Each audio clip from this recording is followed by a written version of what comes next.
Stay with me.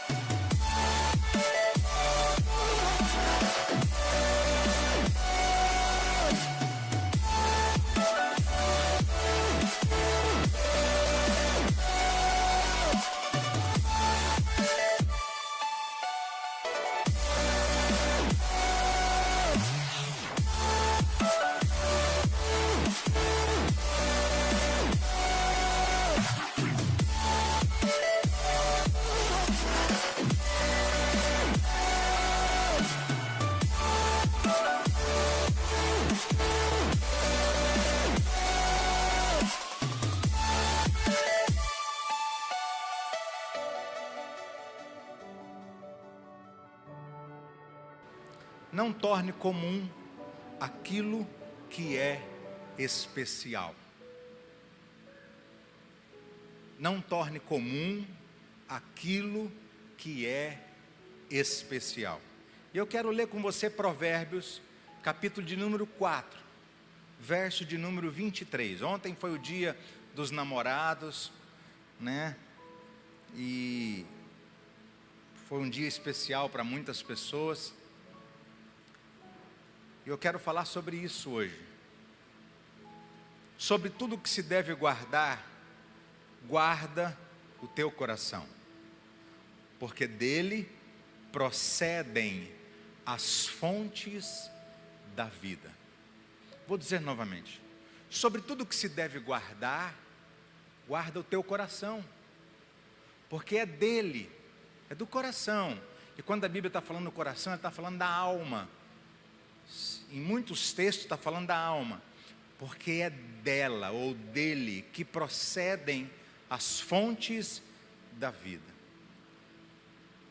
Então olhe para mim e preste muita atenção, eu não vou demorar nessa mensagem. No coração está a fonte da vida e também está a fonte da morte. É nele, dentro dele, que nós decidimos todas as coisas das nossas vidas. Decidimos com quem ficamos, onde irmos, onde estarmos, com quem andarmos, o que comprar, o que vender. O nosso coração decide praticamente tudo, com exceção as decisões que você toma no piloto automático. Quais são as decisões que você toma no piloto automático? Você toma em média 2.000 decisões por dia em piloto automático. Vou te dar só uma ou duas bem simples. Quando você levanta, a primeira coisa que você se lembra é de escovar os dentes. Não é algo que você decide, é uma decisão no piloto automático.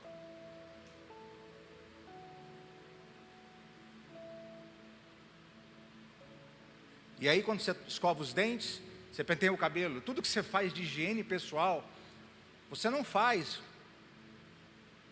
por uma decisão do seu coração, você faz por uma decisão no piloto automático. Agora olha que interessante, quando você vai escolher a roupa para sair, não é você que escolhe, não é você que decide, quem decide é as suas emoções. Você já viu aquela mulher falar para o marido assim: meu bem, você vai de novo com essa camisa? Você tem um monte de camisa no guarda-roupa, você só escolhe essa camisa. Tem alguém aí? Porque essa camisa é uma decisão emocional, ela não é uma decisão racional. Acontece assim com sapato, acontece assim com bolsa, acontece assim com camisetas, com calça. Então, agora, eu preciso que você entenda que as decisões mais importantes, elas passam pelo coração. E é no coração que nós valorizamos ou desvalorizamos todas as coisas. Todas as coisas. Inclusive a nós mesmos. Tem muita gente que não se valoriza. Tem muita gente que não valoriza a si mesmo. Tem muita gente que perdeu o amor próprio. E onde ele decidiu isso? Ele decidiu isso nas suas emoções, no seu coração. O profeta Jeremias, lá em Jeremias 29, ele vem nos ensinando uma coisa, dizendo: olha, toma cuidado com o seu coração, toma cuidado com ele, porque o coração é enganoso, mais do que todas as coisas. Quem o conhecerá? Quem conhecerá? Quando o profeta Samuel foi ungir a Davi, ele olhou para a circunstância, ele olhou para aquilo que é natural. Porém Deus diz para ele: olha, Samuel, não é nenhum desses. Talvez você está olhando pelo porte físico, talvez você está olhando pela beleza, mas eu, o Senhor, eu observo e olho o coração. Tem muita gente que não recebe nada de Deus, sabe por quê? Porque por fora é muito bonito, mas por dentro é um sepulcro caiado. Seu coração está longe. Jesus, quando encontra com os fariseus, ele diz assim: olha, na verdade, o que vocês falam não vale nada, porque o coração de vocês estão bem longe de mim. Tem gente que tirou o coração do casamento, tem gente que tirou o coração da esposa, tem gente que tirou o coração do emprego.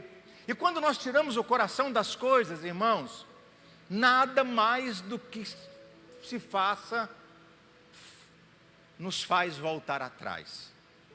É interessante quando você pega birra no coração do patrão ou da empresa que você trabalha, e aí quando você tira o coração, não adianta, ele pode te dar um aumento de salário, ele pode te prometer um monte de coisas.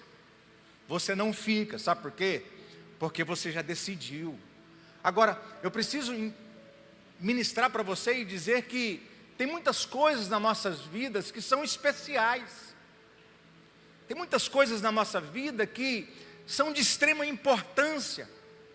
E essas coisas especiais que Deus coloca, que Deus faz, que acontece nas nossas vidas, por causa de uma atitude do coração, nós acabamos tornando essas coisas comuns.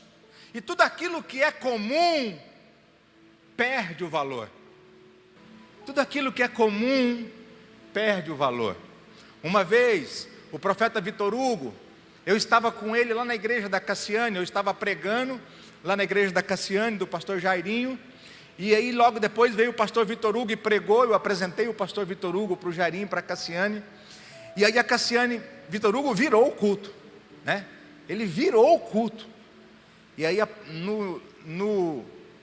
lá na sala VIP, a Cassiane disse para o pastor Vitor Hugo assim: olha, eu quero que você venha aqui agora toda segunda-feira durante 3 meses. E ele falou assim: oh amiga, que bênção, eu estou muito feliz. E eu dei uma cutucada na costela dele. Eu disse para ele: você não vai vir aqui toda segunda-feira. E ele: por que, gordinho? Eu falei: porque tudo que é comum perde o valor. Vem aqui uma vez por mês, e você virá aqui por 3, 4, 5 anos seguidos.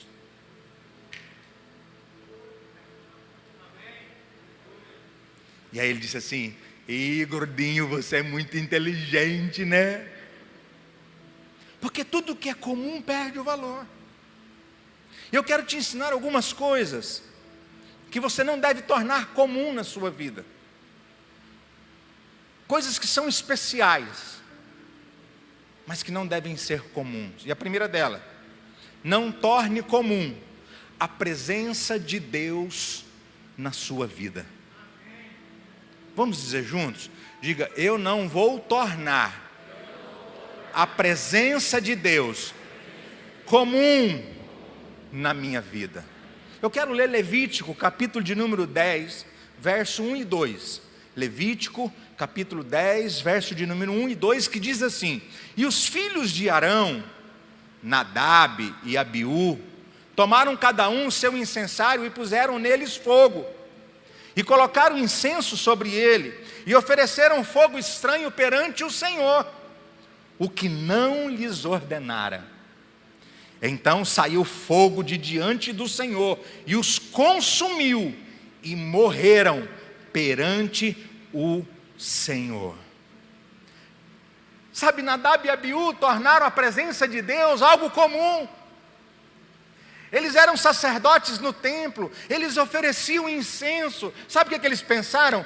Deixa para lá, não vamos pegar brasa do altar hoje não, para acender o incenso. Vamos pegar brasas nossas mesmo, vamos acender o incensário e vamos oferecer. Tornando comum a presença de Deus, tornando comum a Shekinah de Deus, a fumaça, a glória de Deus. Tornando comum algo que é tão sério, que é tão importante, que é tão vital para mim e para você. A presença de Deus. Eu quero dizer para você que altar não é lugar de pirotecnia, de shows particulares, lugar de se ministrar de qualquer jeito, não se toca de qualquer jeito, não se ministra de qualquer jeito. Não se serve ao Senhor de qualquer jeito. A Bíblia diz: maldito aquele que faz a obra do Senhor relaxadamente. Maldito é aquele que tem que tirar a música em casa e não tira, e na hora do ensaio tem que aprender as notas. Maldito é aquele que não se prepara em casa para pregar uma palavra decente, aquilo que Deus quer que ministra. Maldito é aquele que está na escala e não cumpre. Nós não podemos tornar a presença de Deus algo comum. E quando nós tornamos a presença de Deus algo comum, pastor, quando nós viemos à igreja simplesmente por vir, e o louvor está correndo, e você está assim, 1, 2, 3, 4, 5, 6, 7, e está faltando um move aqui, era 5, cadê o que estava lá? E a presença de Deus, a unção de Deus sendo derramada, e você alheio. Deus quer ministrar sobre a sua vida nesses dias, Deus quer ministrar sobre a sua casa nesses dias, Deus quer ativar o fogo do seu coração, Deus quer acender a chama da sua vida. Pastor, o que eu preciso fazer? Na hora do louvor, levante a sua mão, adore ao Senhor, feche seus olhos, ore, entre em comunhão com o Espírito. Não torne comum aquilo que é especial para mim e para você. Quando você se levantar, diga: bom dia, Espírito Santo, obrigado por mais um dia, que o Senhor me abençoe nesse dia, que o Senhor me guarde, que o Senhor me livre. Uzá se acostumou com a presença de Deus. A Bíblia diz que a arca da aliança, ela ficou na casa de Obed-Edom, quando Davi está trazendo ela do arraial dos filisteus. E a arca ficou 3 meses na casa de Obed-Edom, e a arca da aliança simbolizava a presença de Deus. Uzá estava íntimo da arca da aliança, e aí Davi foi transportar a arca da aliança em carro de bois. A arca da aliança simboliza a presença de Deus. Presença de Deus não se carrega em carro de bois, presença de Deus se carrega nos ombros. E a Bíblia diz que os bois tropeçaram, e quando a arca foi cair, Uzá foi e colocou a mão dela. A Bíblia diz que o fogo desceu e fulminou Uzá, porque ele tocou onde ele não deveria ter tocado.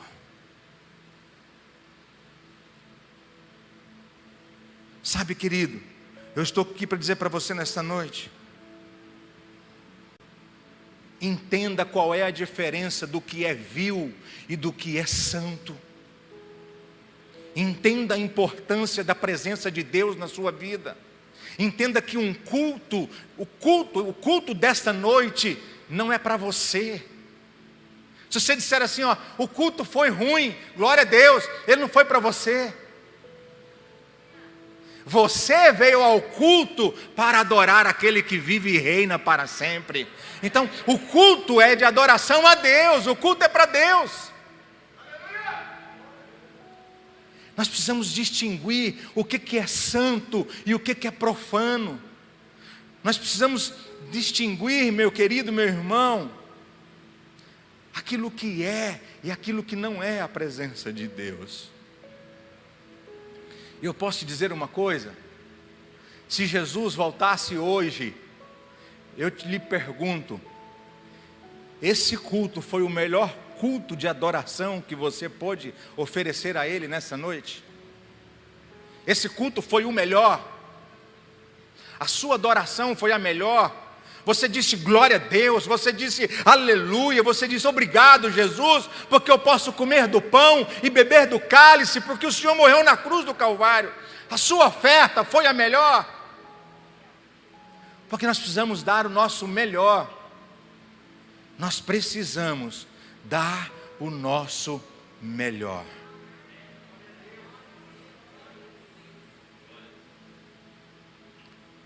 Glória a Deus. Faça o seu melhor, adore, cante, oferte, porque certamente, como vive o Senhor, que Ele está neste lugar.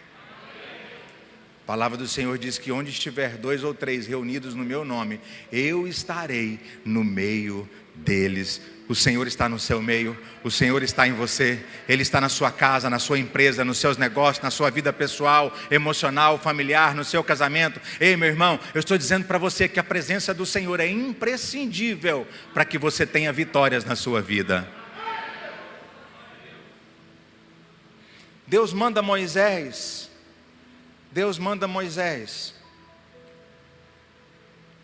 ir com o povo. Vai, Moisés, vai embora, pode ir. Moisés vira e diz para Deus: se a tua presença não for comigo, eu não irei. Eu não irei. Sabe, Nadab e Abiú ofereceram fogo estranho, fogo que não vinha do altar de Deus, fogo que não foi tirado das brasas do altar de Deus. E morreram. Nadab e Abiú morreram. Uzá morreu. Ah, pastor, mas isso é no Velho Testamento. É verdade. Mas na graça, aonde?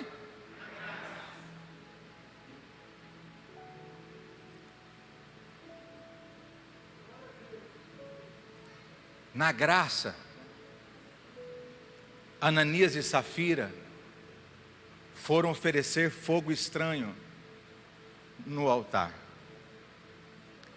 Ananias e Safira está na graça, está no período da graça, na igreja neotestamentária, e a Bíblia diz que eles fizeram um voto com Deus, e aí disseram assim: vamos vender a nossa fazenda e vamos dar de oferta na igreja do pastor Pedro. Só que quando eles viram tanto de dinheiro que virou aquela fazenda, eles disseram assim: vamos fazer o seguinte, vamos guardar um pouco, e vamos dar só um pouco de oferta. Fogo estranho. Pedro falou para eles: o dinheiro não era de vocês? A fazenda não era de vocês? Por que vocês estão brincando, mentindo para o Espírito Santo? Não torne comum aquilo que é especial. E a Bíblia diz que os dois, marido e mulher, caíram mortos dentro da igreja. Meu irmão, e eu encerro esse tópico dizendo que tornar comum a presença de Deus, a manifestação da graça de Deus nas nossas vidas, é trazermos para nós morte espiritual. E Deus mandou o seu Filho Jesus para que você tenha vida, e vida em abundância. E eu profetizo e declaro que você vai viver o melhor dessa terra. O que olhos não viram, nem ouvidos ouviram, nem jamais penetrou em coração humano, são as coisas que Deus tem reservadas para você. Segundo, não torne comum o pecado em sua vida. Não torne comum o pecado na sua vida. Por quê, pastor? Porque a santidade é algo especial para Deus. É algo especial. Eu quero ler um texto que está em 2 Samuel, capítulo 11, verso de número 2. 2 Samuel 11, 2. Eu vou ler muita Bíblia hoje, mas vai ser bem rápido a mensagem. E aconteceu que numa tarde, Davi se levantou do seu leito e, passeando no terraço da casa real, e viu do terraço uma mulher que se estava lavando.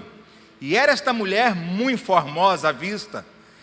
E mandou Davi indagar quem era aquela mulher, e disseram: porventura não é esta Batseba, filha de Eliã, mulher de Urias, o heteu? Então Davi mandou mensageiros e mandou trazê-la. E ela veio, e ele se deitou com ela. Então voltou ela para a sua casa. Em um tempo em que todos os reis saíam à guerra, em um tempo em que Joabe estava no campo de batalha, em um tempo em que Urias estava no campo de batalha, Davi estava passeando, Davi estava com a mente vazia, Davi estava sem o que fazer, deveria estar lá, mas agora ele está passeando em tempos de guerra. O pecado é assim. Ele procura quem está desocupado, ele procura quem está com a mente vazia, ele procura quem não tem nada para fazer. Mente vazia é oficina do diabo. Isso não é um versículo bíblico. Isso é um ditado popular. Reflete uma visão de mundo em que o ócio é visto como ameaçador da moral. Ele avista Betseba, manda trazê-la, sabendo ele que ela era mulher de um comandante da sua guarda. A Bíblia diz que ele tem relações extraconjugal com ela, a engravida, manda matar o seu marido e a torna sua esposa. Deus não se agrada da sua atitude, porque Deus não ama o pecado. A Bíblia diz que o salário do pecado é a morte, mas o dom gratuito de Deus é a vida eterna.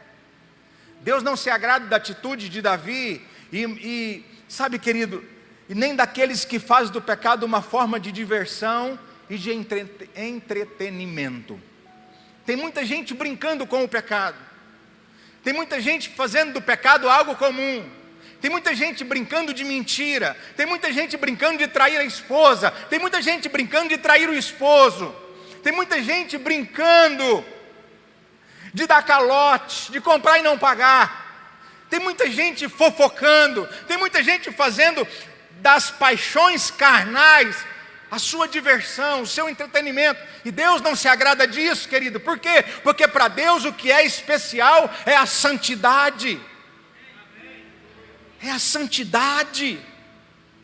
Ele diz: sede santos, porque eu sou santo. Pena que ele não falou seja corintiano, porque eu sou corintiano. Mas ele diz: sede santos, sede santos, sede santos, sede santos, sede santos, porque eu sou santo. Ele manda o profeta Natã na sua casa, e na época o profeta era um tipo de consciência moral e espiritual do rei. E eu quero ler o texto, é longo, mas eu quero ler. 2 Samuel 12, verso de número 1. Se puder projetar aí, 2 Samuel 12, a partir do verso 1, diz assim, preste atenção. E o Senhor enviou Natã a Davi, e apressando-se ele a Davi, disse-lhe: havia numa cidade 2 homens, um rico e outro pobre. O rico possuía muitíssimas ovelhas e vacas, mas o pobre não tinha coisa nenhuma, senão uma pequena cordeira que comprara e criara.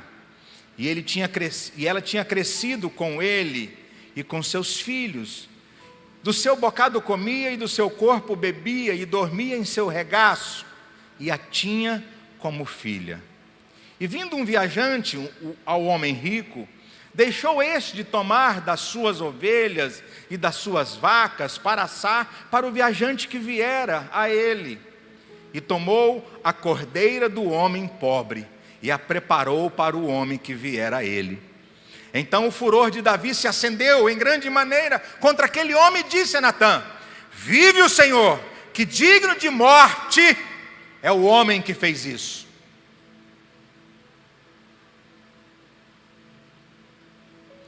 E pela cordeira tornará a dar o quádruplo.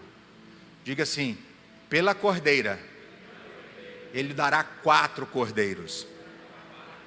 Você está aí, irmão? Porque fez tal coisa e porque não se compadeceu.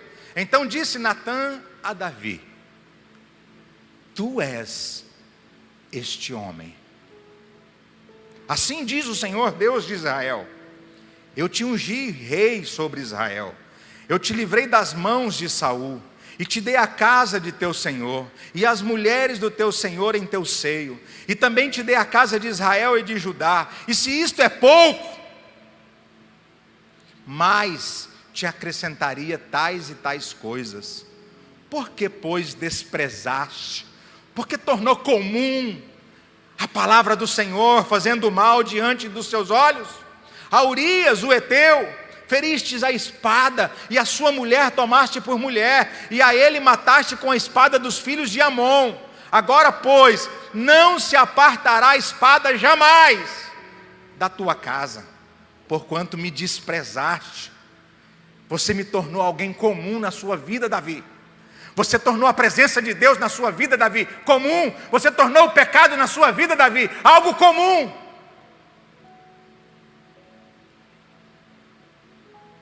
E tomaste a mulher de Urias o heteu para ser tua mulher. Assim diz o Senhor: eis que suscitarei da tua própria casa o mal sobre ti, e tomarei tuas mulheres perante os teus olhos, e as darei ao teu próximo, a qual se deitará com as tuas mulheres perante este sol, porque tu o fizestes em oculto, mas eu farei este negócio perante todo Israel e perante o sol.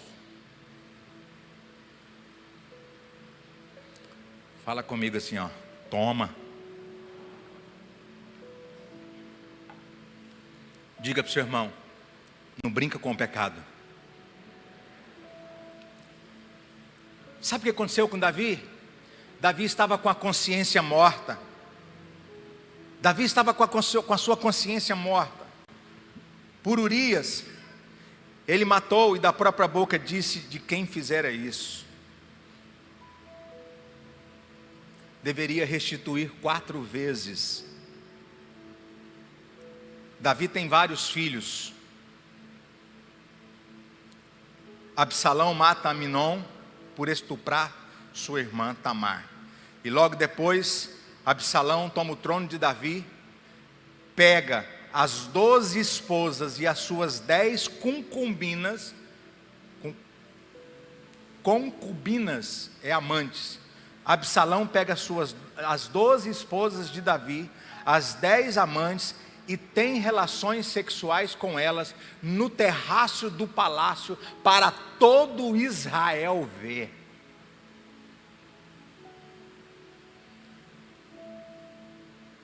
O filho de Betseba morre, Absalão morre, Aminon morre, e o outro filho dele também morre. 4 filhos são mortos. Sabe por quê? Por causa de uma sentença que ele gerou. Querido, não brinque com o pecado. O salário do pecado é a morte. Não, pastor, foi só uma traidinha. Isso vai trazer uma espada sobre a sua casa.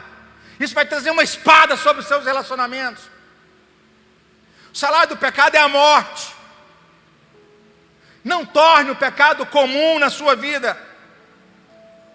Deus perdoa Davi, ele é um grande rei, mas ele é um péssimo pai, ele é um péssimo esposo. Os seus filhos, a sua casa tudo bagunçada, e a espada jamais se apartou da sua casa.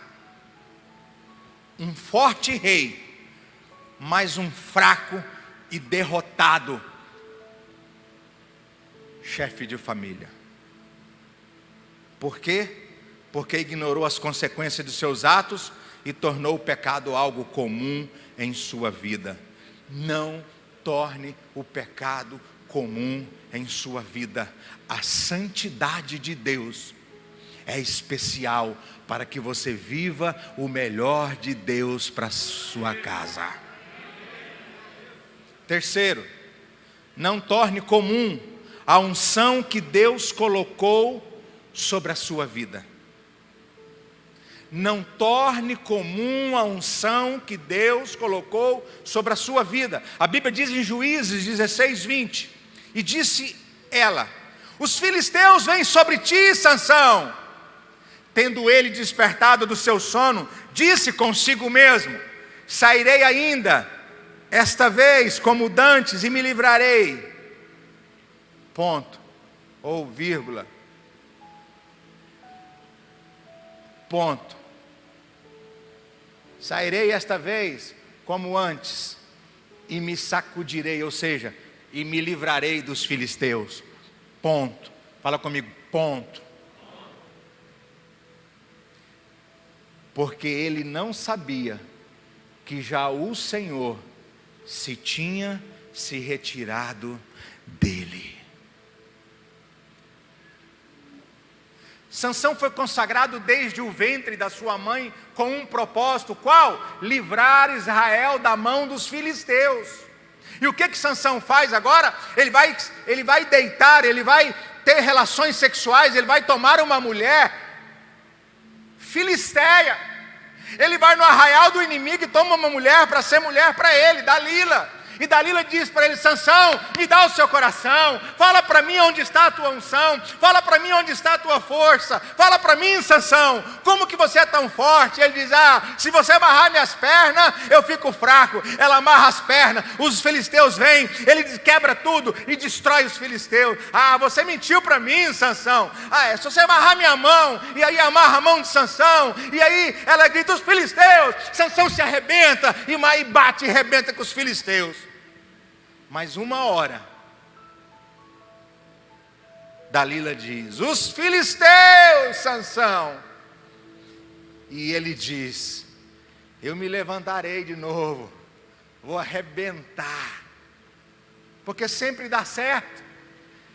Eu brinco com a unção e sempre dá certo. Eu brinco com aquilo que Deus me deu e sempre dá certo. Eu brinco de ser crente, estou prosperando. Eu não dou o dízimo, mas estou prosperando. Eu não dou oferta, mas estou prosperando. Eu não vou no culto, eu não preciso de igreja, eu estou crescendo. Ponto. Até que o Senhor tire a mão sobre sua vida. Tem alguém aí para dizer amém? Tem alguém aí para dizer misericórdia? Sansão não podia beber bebida alcoólica, não podia comer ou tocar coisas imundas, não podia cortar o cabelo e todos os requisitos de um nazireu. Ele tinha uma unção especial sobre a sua vida, e o que ele fez? Tornou esta unção comum. Ele brincou com a unção. Ele brincou com a unção. Foi cair nos braços de Dalila. Ele tornou Dalila uma mulher comum, e ela não era, ela era uma filisteia. Ele tornou seus amigos, os filisteus, comuns, eles não eram, eles eram seus inimigos. E a Bíblia diz o seguinte: então os filisteus pegaram nele. Quando você brinca com a unção, meu irmão, uma hora seu inimigo põe a mão em você. Uma hora ele te pega. A Bíblia diz que os seus inimigos pegaram nele, lhe furaram os olhos, furaram os 2 olhos de Sansão. Qual é a consequência disso? Ele perdeu a visão. Sansão não tinha mais visão. Sansão não conseguia mais enxergar aquilo que Deus tinha. Sansão não conseguia mais enxergar o propósito. Sansão estava agora nas escuras, nas trevas, porque tornou a unção algo comum. Se Deus te deu uma unção, meu irmão, para ficar na portaria, faça isso com excelência.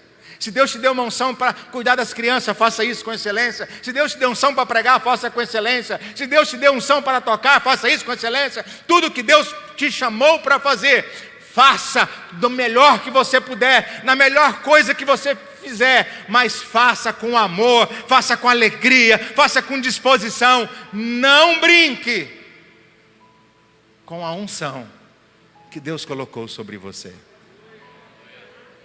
A unção tem um propósito definido. A unção tem um propósito definido. Então os filisteus pegaram nele, lhe vazaram os olhos e o fizeram descer a Gaza. Amarraram-no com 2 cadeias de bronze e viravam um moinho no cárcere. Não torne sua unção algo comum.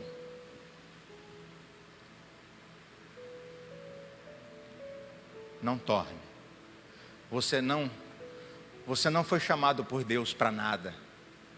Você foi chamado por Deus com uma unção específica.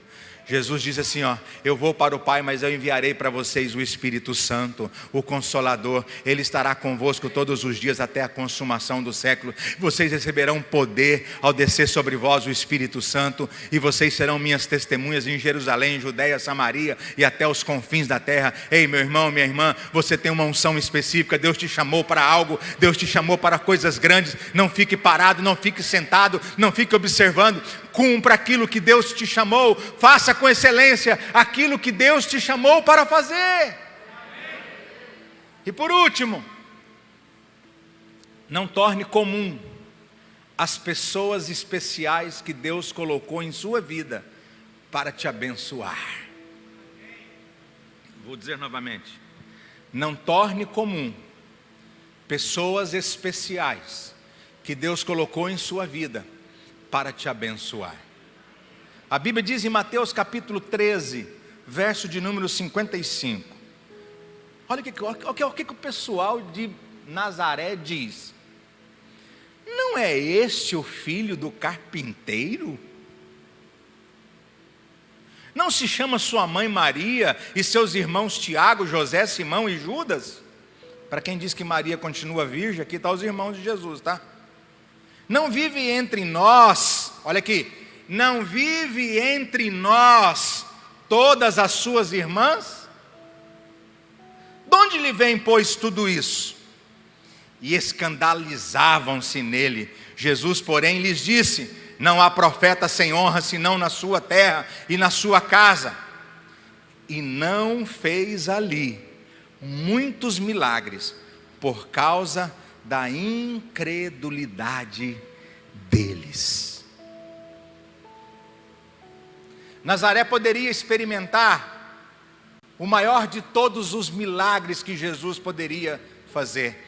Aquela cidade poderia experimentar o maior avivamento que Jesus poderia fazer. Mas sabe qual é o problema? O problema é que Jesus nasceu, cresceu e conviveu com eles. O problema é que José e Maria estavam com eles. O problema é que os irmãos e as irmãs conviviam com eles. E a convivência torna as coisas e as pessoas comuns.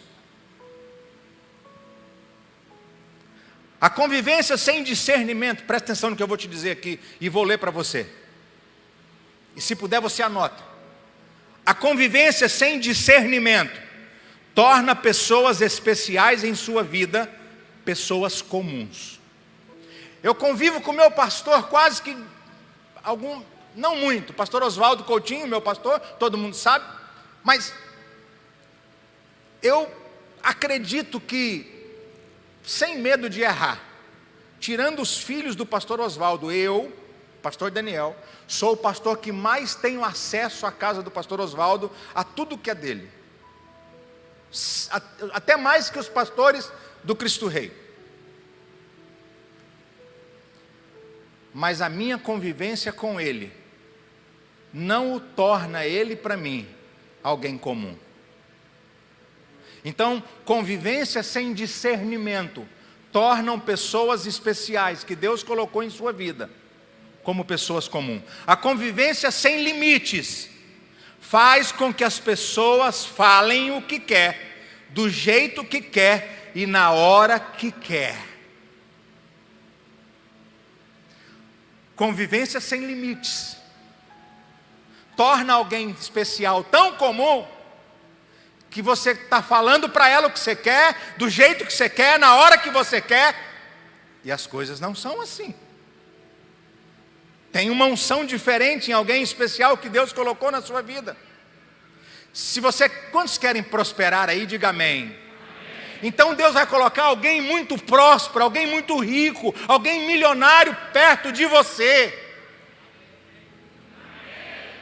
Você não pode falar o que quer, a hora que quer, do jeito que quer com essa pessoa. Sabe por quê? Porque Deus colocou essa pessoa para ser referencial, para ser bênção na sua vida. E se você, meu querido, não tiver limites, você vai quebrar esse relacionamento. Porque você vai tornar essa pessoa comum. E ela não é comum.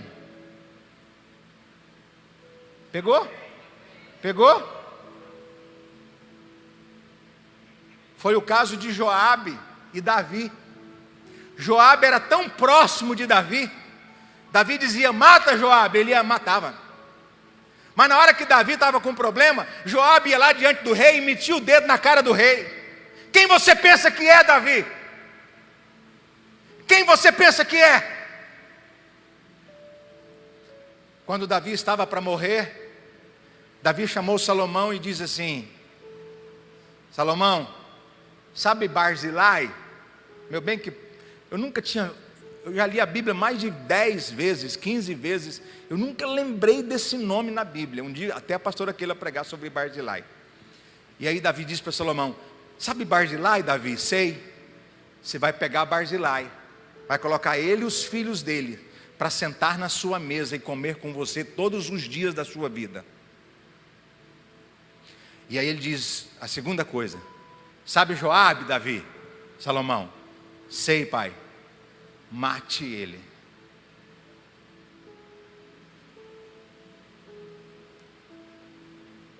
Mate. A convivência sem reconhecimento. Terceiro, a convivência sem reconhecimento faz com que o fluxo das bênçãos de Deus para a sua vida seja cortado.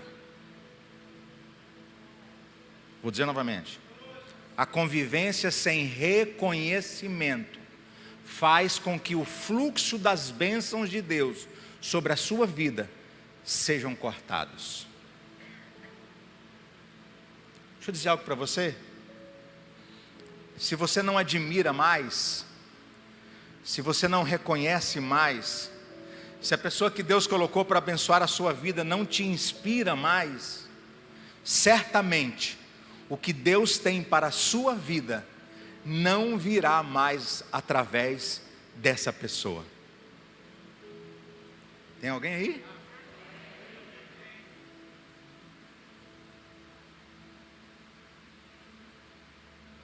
Se a pessoa que Deus colocou para te abençoar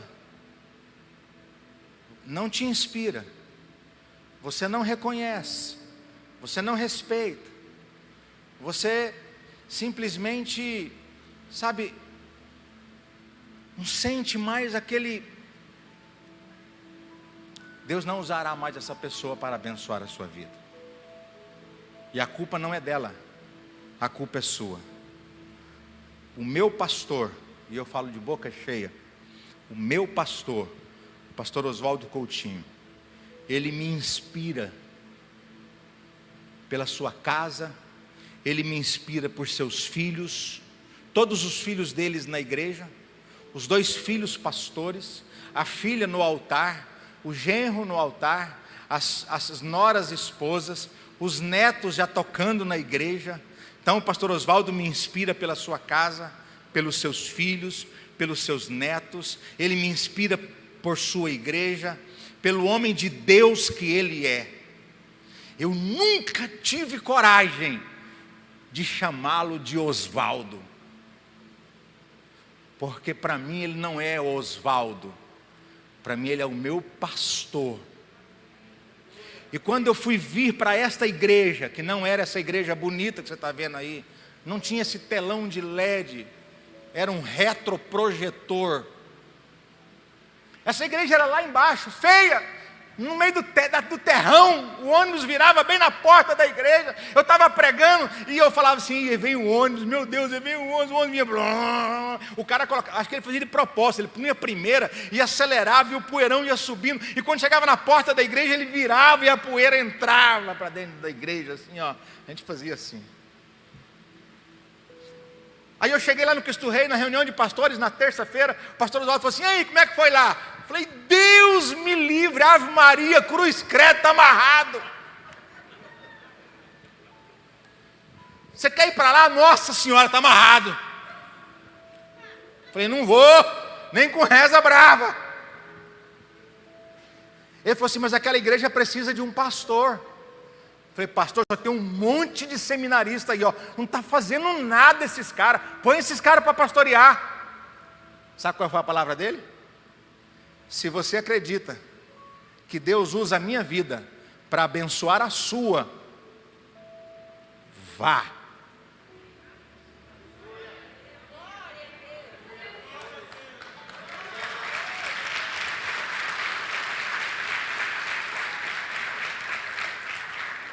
Vai, eu te vou lá dar posse para você.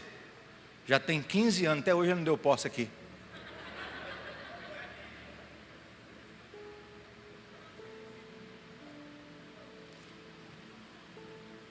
Um dia pregando no Cristo Rei, eu pregando lá, ele sempre me chama para pregar lá, eu que não, às vezes não vou. E eu pregando no Cristo Rei, depois que eu terminei de pregar, ele pegou o microfone e disse assim: pastor Daniel é um dos poucos pastores que me honra. Sabe, querido, ontem foi o dia dos namorados. E o pastor Oswaldo concluiu dizendo assim, ó: tudo que eu profetizo na vida do pastor Daniel acontece. Ele falou lá no Cristo Rei. Tudo que acontece na vida que eu profetizo, todas as vezes que eu mando minha primícia para ele, todas as vezes que eu mando meu dízimo para ele, todas as vezes que a gente manda o plano cooperativo lá para o Cristo Rei, a gente manda os pedidos de oração. Todas as vezes. Tudo que ele declara, eu ligo para ele: pastor, ora aí para mim que eu preciso fazer isso e isso. Pastor, ora para mim que eu preciso fazer isso e isso. Pastor, ora para mim que eu preciso. Libera uma palavra aí, libera uma palavra aí, libera uma palavra aí, libera uma palavra aí. Ontem foi o dia dos namorados. Eu vi um monte de casais postando fotos, postando flores, levando para jantar. Eu de propósito não postei nada. Não postei nada. Sabe por quê? Porque tem gente que posta hoje e quebra o pau amanhã. Tem gente que a esposa, olha para mim aqui, varão. Olha para mim aqui, varão. Tem homem que olha para a esposa e não a valoriza mais, não a admira mais. Tem mulher que olha para o marido e diz: ah, você está muito gordo, você está feio. Ei, sua mulher é uma pessoa especial. Ei, seu marido é uma pessoa especial. Seus pais são pessoas especiais. Seus filhos são pessoas especiais. Sua igreja é especial. Seus pastores são especiais. Sabe, seus irmãos são especiais. Seu patrão é alguém especial. Então, querido, valorize as pessoas especiais que Deus colocou na sua vida. Não torne comum o que Deus colocou de especial em sua vida. Seja coisas, seja igreja, seja pastores, seja pessoas, seja empresa, seja o que for. Isso pode interromper o fluxo de Deus para a sua vida. E eu encerro dizendo: só terá valor aquilo que você valoriza.